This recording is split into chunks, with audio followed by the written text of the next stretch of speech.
Você já parou para pensar se com o avanço socioeconômico e tecnológico o mundo está piorando? Meu nome é Bruno Bonlima, eu moro e trabalho no Vale do Silício, na Califórnia, e essa é a minha pauta de hoje. Na semana passada, participei de uma discussão onde muitas pessoas afirmavam que estamos vivendo um dos piores momentos da história da humanidade. E realmente é muito fácil chegarmos a essa conclusão em um primeiro momento. Hoje, quando ligamos a televisão ou acessamos qualquer portal de notícia, mais de 90% das notícias são focadas em fatos negativos. Guerras, conflitos, assaltos, mortes, uma violência que não tem fim.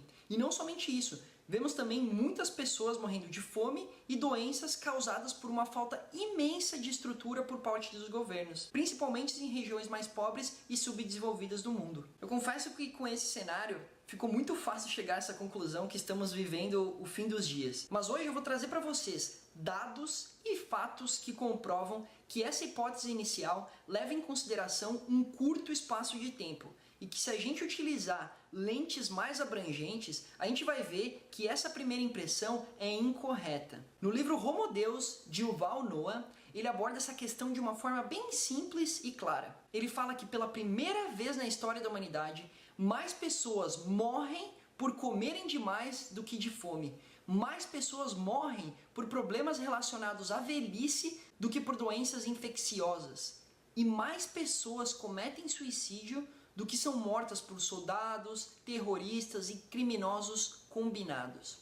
Parece mentira, mas eu vou quebrar um pouco melhor essas três categorias: fome, violência e expectativa de vida, para mostrar para vocês que o presente e principalmente o futuro são muito mais positivos do que a gente imagina e pensa. Se você abrir qualquer livro de história, você vai acabar se deparando com muitos casos onde a fome causou a morte de milhões e milhões de pessoas em várias regiões do mundo. Por exemplo, 15% da população na França morreu entre 1692 e 1694 por fome. Na mesma época, o leste europeu sofreu com o mesmo problema. Na Estônia, por exemplo, 1/3 da população morreu em 1695. E no ano seguinte, foi a vez da Finlândia e alguns países nórdicos perderem entre 1/3 e 1/4 de sua população também por fome. Se estima que em muitos períodos antes do século XIX, o crescimento populacional foi negativo devido à escassez de comida. Os dados globais mais próximos que eu consegui obter estão nesse gráfico que mostra o número de mortes causadas por fome a cada década, começando em 1860. Vemos ali que nos últimos 40 anos o número de mortes caiu drasticamente. E um dos principais motivos foi que durante esse período vimos uma evolução muito rápida da tecnologia agrícola, como também um avanço socioeconômico e político de muitos países do leste europeu e Ásia, onde essa escassez de comida estava concentrada ao decorrer dos séculos e anos. E isso me levou à conclusão que não existe mais fome por causas naturais. Existe sim a fome causada por motivos e disputas políticas, como por exemplo na Síria, no Sudão e agora, como é o caso da nossa vizinha Venezuela. O cenário contra a fome é muito positivo em todos os países vivendo uma verdadeira democracia. Por exemplo, mesmo se uma pessoa perde seu emprego ou perde todas as suas posses, ela ainda assim dificilmente morrerá de fome. O próprio governo e também ONGs vão prover as calorias mínimas necessárias para essa pessoa continuar sobrevivendo.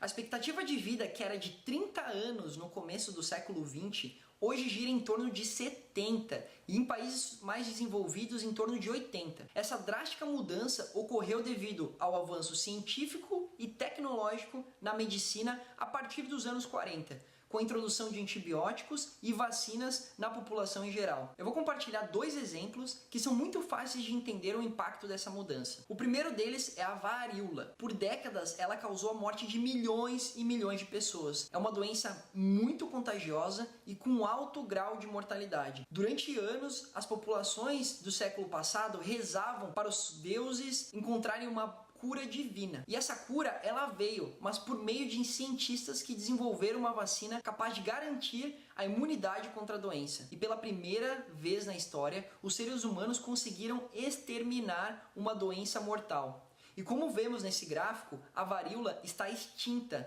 desde os anos 80. Um outro grande fato que podemos citar foi o grande impacto das vacinas e antibióticos na mortalidade infantil. Como podemos ver nesse gráfico, a mortalidade infantil começou a cair de uma forma muito rápida após a adoção de vacinas. Atualmente, menos de 5% das crianças morrem antes de chegar à fase adulta, e em países mais desenvolvidos, esse número cai para menos de 1%. A violência, que era responsável por 15% das mortes em sociedades agrícolas antes do século XX, já na metade do mesmo século, esse número representava em torno de 5%.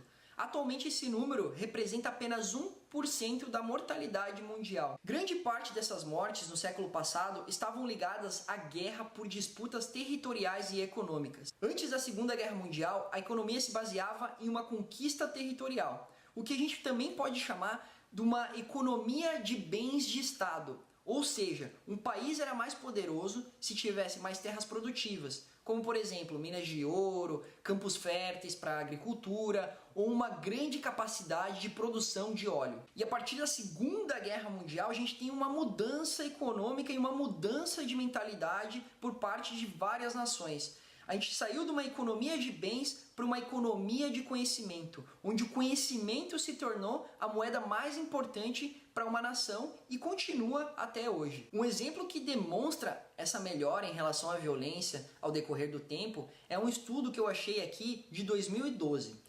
Em 2012, 56 milhões de pessoas morreram ao redor do mundo. 620 mil pessoas morreram por homicídio. Em contraste, 800 mil pessoas cometeram suicídio e 1,5 milhões de pessoas morreram de diabetes. O único ponto a mencionar aqui é que quando eu estava fazendo essa pesquisa, eu me assustei com o número de mortes atualmente no Brasil. Todos nós sabemos que a violência é um problema e é uma das principais questões que tem que ser resolvida nos próximos anos, porque está totalmente fora de controle. E esse número que a gente tem, em torno de 70 mil mortes por ano, é muito assustador. Em várias pesquisas, em vários rankings mundiais, o Brasil está sempre entre os primeiros países por mortes violentas. Grande parte do conteúdo que eu compartilhei aqui nesse vídeo veio de dois livros que eu gosto muito e recomendo, Homo Deus e Abundance. E como os autores desse livro, eu também estou muito otimista que estamos evoluindo para tempos melhores. Mas eu também sou realista que hoje a gente tem muito ainda que melhorar, como por exemplo a questão da violência no Brasil. Mas a história já mostrou que podemos sim resolver os maiores problemas do mundo, mas também mostrou que a gente só consegue isso quando a gente se une.